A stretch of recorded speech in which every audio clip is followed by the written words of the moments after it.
হাই friends, মই স্বপ্না আপোনালোক সকলোকে পুনৰবাৰ মোৰ ইউটিউব চেনেলটোলৈ স্বাগতম জনাইছোঁ। আজি এটা টেষ্টি ৰেচিপি লৈ মই আপোনালোকৰ মাজলৈ আহিছোঁ।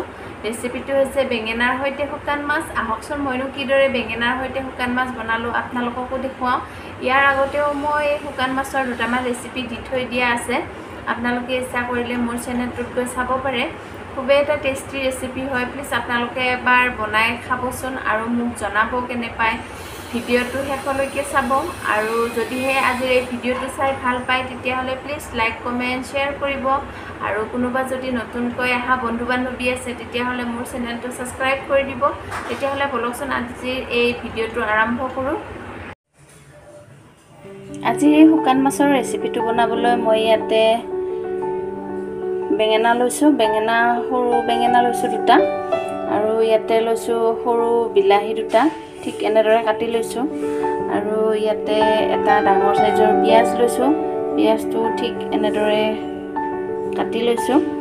ইয়াতে এমুঠি ধনিয়া লৈছোঁ, ইয়াতে আদা নহৰু বটা অলপ লৈছোঁ, আৰু ইয়াতে 4টা কেঁচা জলকীয়া লৈছোঁ। আৰু ইফালে শুকান মাছ লৈছোঁ এবাটি, এয়া ঘৰৰ শুকান মাছ হয়। আৰু ইয়াতে মছলাৰ ভিতৰত লৈছে এয়া জিৰা গুড়ি, এয়া হালধি গুড়ি, এয়া জলকীয়া গুড়ি, আৰু সোৱাদ অনুসৰি নিমখ, আৰু এয়া তেল। এয়া এতিয়া গেছটো অন কৰি কেৰাহী এটা পাতি দিছোঁ। এতিয়া মই ইয়াতে সৰিয়হৰ তেল দি দিছোঁ। তেলখিনি গৰম হৈ গৈছে। এতিয়া মই ইয়াতে প্ৰথমতে শুকান মাছখিনি ভাজি লওঁ।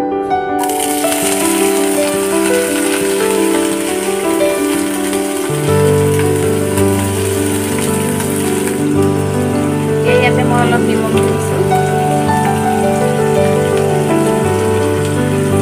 আৰু অলপ হালধিও দি দিছোঁ।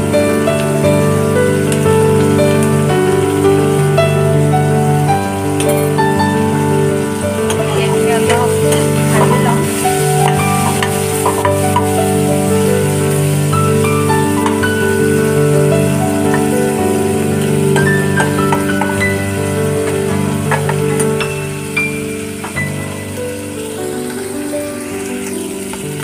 মাছকেইটা অলপ ভালদৰে ভাজি ল'ব।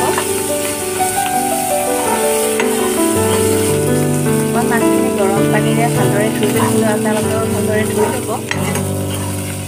আচলতে মাছখিনি যদি ভালদৰে ধোৱা যায় গৰম পানী দি, তেতিয়াহ'লে ইয়াৰ গোন্ধটো নাথাকে। যিটো শুকান মাছৰ গোন্ধ থাকে সেইটো নাথাকে।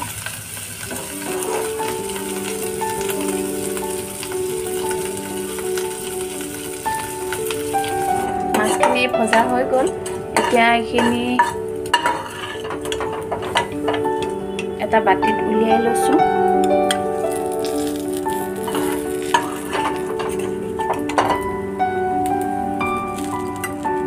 এতিয়া একেটা কেৰাহীতে মই আৰু অলপ তেল দি লৈছোঁ।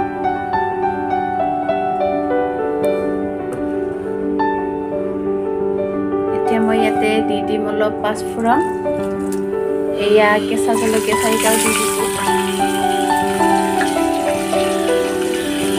পিঁয়াজখিনিও দি দিছোঁ।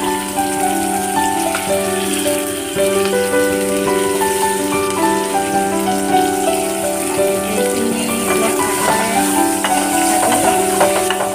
যেতিয়ালৈকে পিঁয়াজটো ৰং সলনি নহয় অলপ ভাজি লওঁ।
হৈ গৈছে এতিয়া মই ইয়াতে কাটি থোৱা বেঙেনাখিনি দি দিছোঁ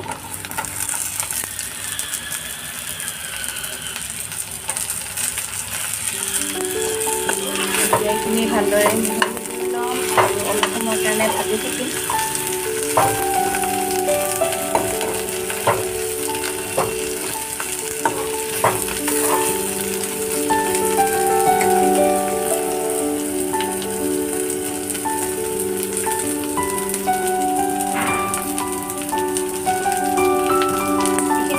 মই ইয়াতে দিম হালধি এচামুচ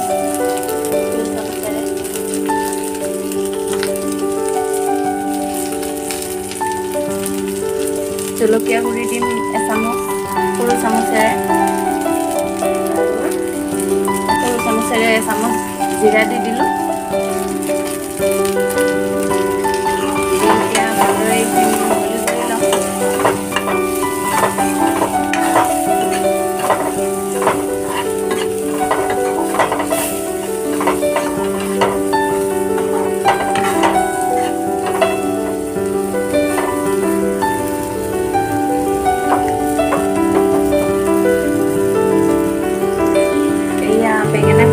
ভজা হৈ গৈছে এতিয়া এইখিনি সময়তে মই এয়া কাটি থোৱা বিলাহীখিনি দি দিছোঁ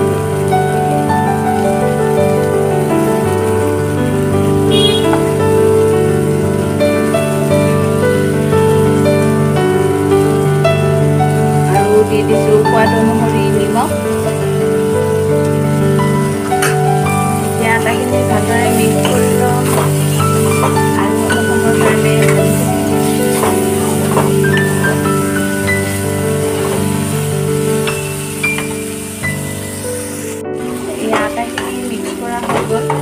এতিয়া মই ইয়াতে প্ৰায় আধা কাপমান পানী দি দিছোঁ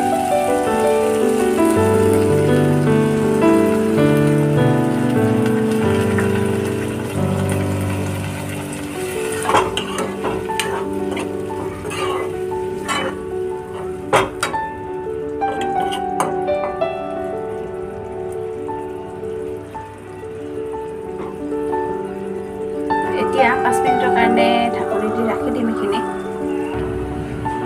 মাজে মাজে এনেদৰে লৰাই থাকিব যাতে তলত লাগি নধৰে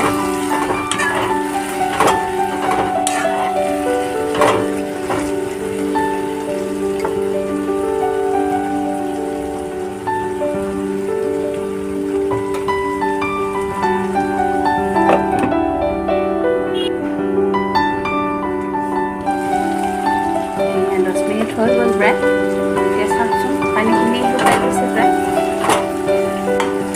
এতিয়া মই ইয়াতে শুকান মাছখিনি দি দিছোঁ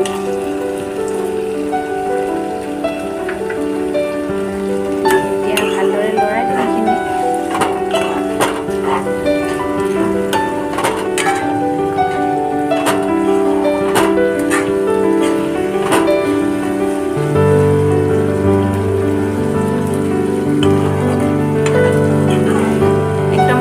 এইখিনি হোৱা এটা ৰেচিপি খাবলৈ খুবেই সোৱাদ হয় এবাৰ আপোনালোকে খোৱা নাই যদি ট্ৰাই কৰি চাবচোন খুবেই ভাল হয় খাবলৈ এতিয়া আৰু 2 মিনিটৰ কাৰণে ঢাকনি দি ৰাখি দিম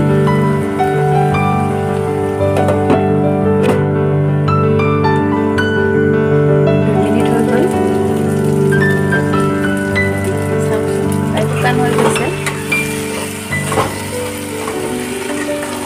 এইখিনি হৈ গৈছে বা এইখিনি নমাবলৈ হৈ গৈছে এতিয়া মই ইয়াতে নমোৱাৰ আগতে এয়া কিটচেন মছলাটো অলপ দি দিম এইটো দিলে খাবলৈ খুবেই সোৱাদ হয় এটা বেলেগ টেষ্ট আহে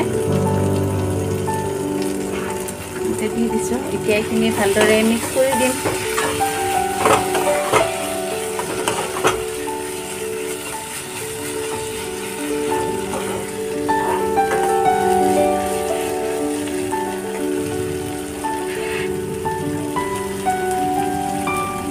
শেষত দি দিছে ইয়াত ধনিয়া পাত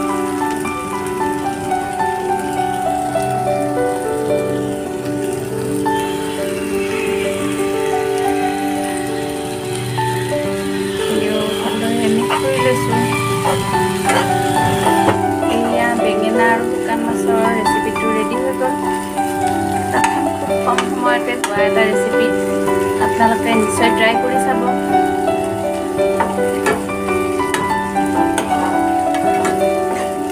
এতিয়া আপোনালোকক চাৰ্ভ কৰি দেখুৱাই আছোঁ মই।